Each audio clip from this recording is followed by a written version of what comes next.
Praise the Lord. ദൈവനാമത്തിന് മഹത്വമുണ്ടാകട്ടെ. എന്നെ കേൾക്കുന്ന എല്ലാ പ്രിയപ്പെട്ടവർക്കും കർത്താവായ യേശുക്രിസ്തുവിന്റെ നാമത്തിൽ ഞാൻ എൻ്റെ സ്നേഹവന്ദനങ്ങളെ അറിയിക്കുന്നു.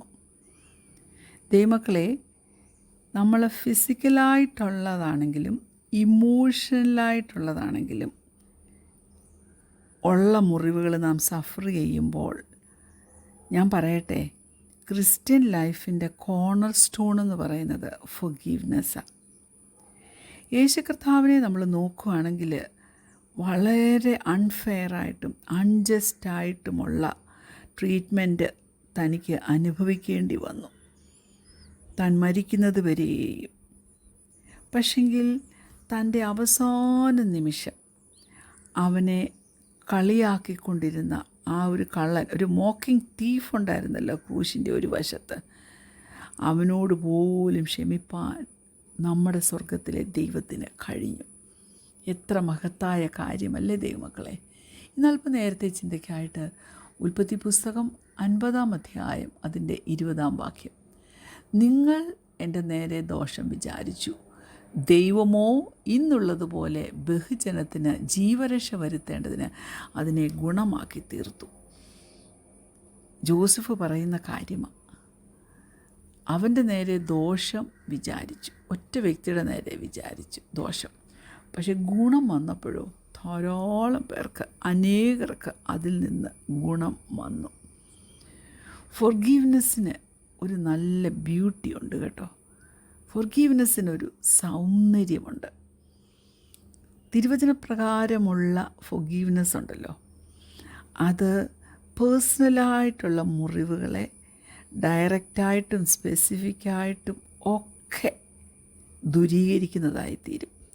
അതെത്ര ആഴമുള്ളതായിരിക്കട്ടെ, എത്ര കാലങ്ങൾക്ക് മുമ്പ് നമ്മുടെ ജീവിതത്തിലുണ്ടായ മുറിവായി ആയിക്കോട്ടെ, അതിനെയൊക്കെ കരിക്കുവാൻ തിരുവചനപ്രകാരമുള്ള ഫൊർഗീവ്നെസ്സിന് കഴിയും. Praise God. കഴിഞ്ഞ കാല തെറ്റുകൾ, നമ്മുടെ മേൽ ലേബിൾ ചെയ്യപ്പെട്ട ചില കുറ്റങ്ങൾ, ചില തെറ്റുകളൊക്കെ നാം തന്നെ ഐഡൻറ്റിഫൈ ചെയ്തിട്ട് അതിൻ്റെ സത്യമായിട്ടുള്ള പ്രോബ്ലത്തിനെ നമ്മൾ കൺഫസ് ചെയ്ത് ദൈവസന്നിധിയിൽ നാം നീതീകരിക്കപ്പെട്ട് നിൽക്കുകയാണെങ്കിൽ പോലും കുറ്റം ചുമത്തുന്ന ഒരു ലോകത്തിലാണ് നാം ഓരോരുത്തരും ജീവിക്കുന്നതെന്ന് ഓർത്തുകൊള്ളണം. ഞാൻ പറയട്ടെ, തിരുവചനത്തിൽ കൺഫസ് ചെയ്യുക എന്ന് പറയുമ്പോൾ നമ്മൾ ഏറ്റു പറയുക എന്ന് പറയും. എന്നാൽ തിരുവചനത്തിലെ ആ കൺഫസിൻ്റെ ഒരർത്ഥം to agree on the issue, അതായത് സംഭവിച്ച ആ കാര്യത്തെ അതിനോട് നാം അഗ്രി ചെയ്യുക, അതിനോട് നാം സമ്മതിക്കുക. നമ്മൾ വാസ്തവമായിട്ട് നമ്മുടെ പാപത്തെ ഏറ്റു പറയുവാണെങ്കിൽ നാം ദൈവത്തിനോട് അനുരൂപപ്പെട്ട് ആ പ്രശ്നത്തിൻ്റെ ട്രൂ നേച്ചർ നമ്മളും മറ്റേ വ്യക്തിയുമായിട്ടുള്ളതിൻ്റെ ആ ട്രൂ നേച്ചർ, ആ സത്യാവസ്ഥ ദൈവത്തിൻ്റെ മുമ്പിൽ നാം അഗ്രി ചെയ്യുക, ദൈവത്തിൻ്റെ മുമ്പിൽ നാം സമ്മതിക്കുന്നത്. യാക്കോബ് തൻ്റെ മക്കൾക്ക് അഡ്വൈസൊക്കെ കൊടുത്തു. നമുക്ക് തോന്നും വെരി വൈസ് അഡ്വൈസാണെന്ന്. കാരണം എന്താണ് പറയേണ്ടതെന്നൊക്കെ അവൻ പറഞ്ഞു കൊടുത്തു. ഉൽപ്പത്തി പുസ്തകം 50-ാം അധ്യായത്തിൽ അതിൻ്റെ 16-ാം വാക്യം നാം ഒന്ന് ശ്രദ്ധിക്കുമ്പോൾ, 15-ാം വാക്യം തൊട്ടൊന്ന് ശ്രദ്ധിക്കുമ്പോൾ, അപ്പൻ മരിച്ചുപോയി എന്ന് യോസഫിൻ്റെ സഹോദരന്മാർ കണ്ടിട്ട്, പക്ഷേ ജോസഫ് നമ്മെ ദ്വേഷിച്ച് നാം അവനോട് ചെയ്ത സകല ദോഷത്തിന് നമ്മോട് പ്രതികാരം ചെയ്യുമെന്ന് പറഞ്ഞു. അവർ യോസഫിൻ്റെ അടുക്കൽ ആളയച്ച് അപ്പൻ മരിക്കും മുമ്പേ, അപ്പൻ പറഞ്ഞ കാര്യമാണ് കേട്ടോ ഇവർ പറയുന്ന സഹോദരന്മാർ, അപ്പൻ മരിക്കും മുമ്പേ നിൻ്റെ സഹോദരന്മാർ നിന്നോട് ദോഷം ചെയ്തു, അവർ ചെയ്ത അതിക്രമവും പാപവും നീ ക്ഷമിക്കണമെന്ന് ജോസഫിനോട് പറവീനെന്ന് കൽപ്പിച്ചിരിക്കുന്നു. ആകയാൽ അപ്പൻ്റെ ദൈവത്തിൻ്റെ ദാസന്മാരുടെ ദ്രോഹം ക്ഷമിക്കണമേ എന്ന് പറയിച്ചു. അവർ ജോസഫിനോട് സംസാരിക്കുമ്പോൾ അവൻ കരഞ്ഞു. അതായത് ജോസഫ് അപ്പോൾ കരഞ്ഞു. അപ്പം സഹോദരന്മാർ ചെയ്ത ദ്രോഹം ക്ഷമിക്കണമേ, ഗ്രേറ്റ് റോങ് എന്നാണ് പറയുന്നത്. ദ്രോഹം, ഗ്രേറ്റ് റോങ്, വലിയ തെറ്റ്. എന്നാൽ അത് ട്രാൻസ്ലേറ്റ് ചെയ്ത മൂലഭാഷയിൽ നമ്മൾ നോക്കുമ്പോൾ ഈവിൾ, അവർ ചെയ്ത ഈവിള്. ഞാൻ പറയട്ടെ, നമ്മൾ കൺഫസ് ചെയ്യാൻ തുടങ്ങുവാണെങ്കിൽ, നമ്മൾ കൺഫസ് ചെയ്യുവാണെങ്കിൽ എല്ലാ പാപങ്ങളെയും ദൈവം ക്ഷമിച്ചു തരും കേട്ടോ. യോസഫിൻ്റെ സഹോദരന്മാരുടെ സ്വഭാവം, യോസഫിനോട് ചെയ്തതൊക്കെ നമ്മൾ നോക്കുമ്പോൾ അത് ഈവിള് തന്നെയായിരുന്നു, അല്ലേ ദൈവമക്കളെ? Praise God. ജോസഫിനറിയായിരുന്നു അവരവനെ കുഴിയിലിട്ടതും ദ്രോഹിച്ചതും എല്ലാം. എന്നാൽ അതിൻ്റെ എല്ലാം ഭാരം ഈ സഹോദരന്മാരൊരു വലിയ ബേർഡൻ പോലെ വഹിക്കേണ്ടി വന്നു. ആ ബേർഡൻ്റെ ആ ഭാരം അവർ വഹിച്ചത് നിമിത്തം അവർക്ക് ജോസഫിൻ്റെ മുമ്പിലൊരു ഭയമാണ് വന്നത്, അല്ലേ? അവർ തെറ്റിനെക്കുറിച്ച് അവർക്കൊരു ബോധം വന്നു. അവരുടെ ജഡ്ജായിട്ട്, അവരുടെ നേതാവായിട്ട്, അവരുടെ മുമ്പിൽ നീതിയോടെ വിധിക്കാൻ അധികാരം പ്രാപിച്ചവനായിട്ട് ജോസഫ് നിന്നപ്പോൾ തീർച്ചയായിട്ടും ആ ജോസഫിൻ്റെ മുമ്പിൽ അവർ ഗിൽറ്റി ആയിട്ട് തീർന്നു. പക്ഷേ അവരവരുടെ ആ ഈവിൾ എല്ലാം ഒന്ന് കൺഫസ് ചെയ്തപ്പോൾ ജോസഫ് എന്തെങ്കിലും തിരിച്ചു പറഞ്ഞോ, റീപേ ചെയ്തോ? നോ. ജോസഫ് എന്ത് ചെയ്തു? ജോസഫ് കരഞ്ഞു. Praise God. ഉൽപ്പത്തി പുസ്തകം 50 അധ്യായത്തിൻ്റെ 17 വാക്യത്തിൻ്റെ അവസാനം ഇങ്ങനെ പറഞ്ഞു, അവർ ജോസഫിനോട് സംസാരിക്കുമ്പോൾ അവൻ കരഞ്ഞു. Praise God. ഹല്ലേലൂയ. അവൻ അവരോട് ക്ഷമിക്കാൻ കഴിഞ്ഞു. അവൻ്റെ സഹോദരന്മാരോട് അവന് ക്ഷമിക്കാൻ കഴിഞ്ഞു. അവരെ കംഫർട്ട് ചെയ്യുവാനായിട്ട് കഴിഞ്ഞു.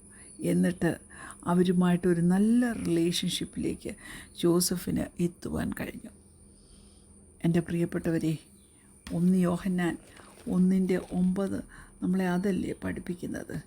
1 ജോൺ ചാപ്റ്റർ 1 വേഴ്സ് 9 ഇങ്ങനെ പറയുന്നു, നമ്മുടെ പാപങ്ങളെ ഏറ്റുപറയുന്നുവെങ്കിൽ അവൻ നമ്മുടെ പാപങ്ങളെ ക്ഷമിച്ച് സകല അനീതിയും പോക്കി നമ്മെ ശുദ്ധീകരിപ്പാൻ തക്കവണ്ണം വിശ്വസ്തനും നീതിമാനും ആകുന്നു. Praise the lord. എത്ര വലിയൊരു ദൈവത്തെയാണ് നാം സേവിക്കുന്നതല്ലേ? Look at the beauty of forgiveness. ആമേൻ. ഹല്ലേലൂയ. എത്ര നാളുകൾക്ക് മുമ്പ് ചെയ്ത പാപമാണെങ്കിലും, എത്ര ആഴമേറിയ പാപമാണെങ്കിലും, പ്രൈസ് ഗോഡ്, അതിനെ കൺഫസ് ചെയ്ത് കഴിയുമ്പോൾ ആ ഒരു ബേർഡൻ നമ്മുടെ മേൽ നിന്ന് റിലീസ്ഡ് ആകും. ചെറിയ പ്രായം മുതൽ, ശൈശവപ്രായം മുതൽ നീ ചെയ്ത പാപമാണെങ്കിലും ദൈവപൈതലെ ഏറ്റുപറവാനൊരു മനസ്സുണ്ടോ? നമ്മുടെ കർത്താവ് അത് ക്ഷമിച്ചു തരും. യേശു കർത്താവ് തൻ്റെ ശിഷ്യന്മാരെ പ്രാർത്ഥിപ്പിക്കാൻ പഠിപ്പിച്ചു. പ്രാർത്ഥിക്കുന്നത് എങ്ങനെയാണെന്ന് പഠിപ്പിച്ചു.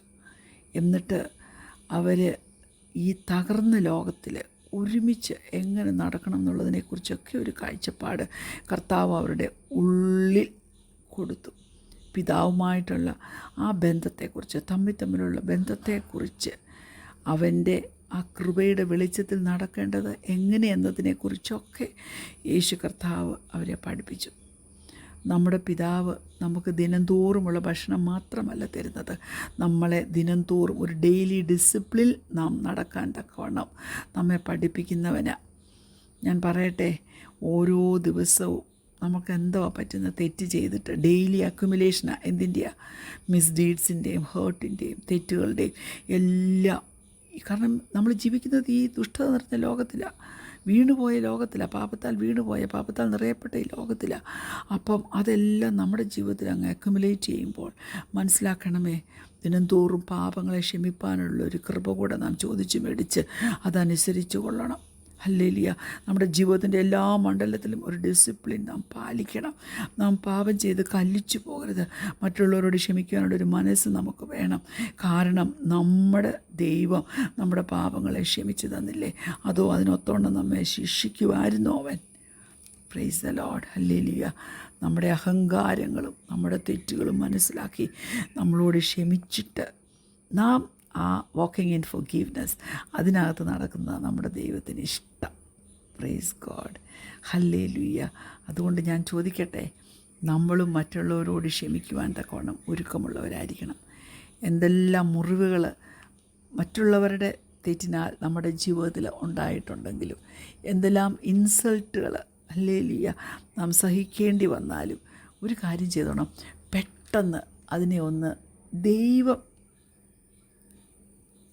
ഈ ഭൂമിയിൽ യേശു കർത്താവിനെ ആക്കി വെച്ചപ്പോൾ യേശു കർത്താവ് എങ്ങനെ അതിനോടൊക്കെ റെസ്പോണ്ട് ചെയ്തോ അതോർത്തുകൊണ്ട് അങ്ങ് സന്തോഷിക്കാൻ കഴിയണം.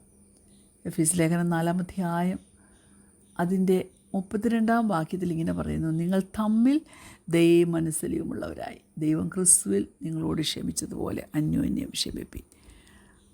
അതിനുള്ള കൃപ ദൈവം നമുക്ക് തരട്ടെ. കണ്ണടയ്ക്കാൻ പ്രാർത്ഥിക്കാം. കർത്താവേ, അന്യോന്യം ക്ഷമിപ്പാൻ, കഴിഞ്ഞകാല പാപങ്ങൾ, ഞങ്ങളുടെ ഓർമ്മയിൽ വരുന്ന പാപങ്ങൾ, സ്വമേധാ പാപങ്ങൾ, മറിഞ്ഞിരിക്കുന്ന പാപങ്ങൾ, അതിനെല്ലാം കർത്താവെ നിൻ്റെ സന്നിധിയിലായിരിക്കുമ്പോൾ പ്രാർത്ഥിക്കുമ്പോൾ കൺഫസ് ചെയ്യുവാൻ, നീയുമായിട്ടൊന്ന് അഗ്രി ചെയ്ത് ഏറ്റുപറഞ്ഞുപേക്ഷിച്ച് കർത്താവെ സത്യത്തിൻ്റെ പാതയിൽ നടക്കുവാൻ നീ ഞങ്ങളെ സഹായിക്കണം. പ്രാർത്ഥന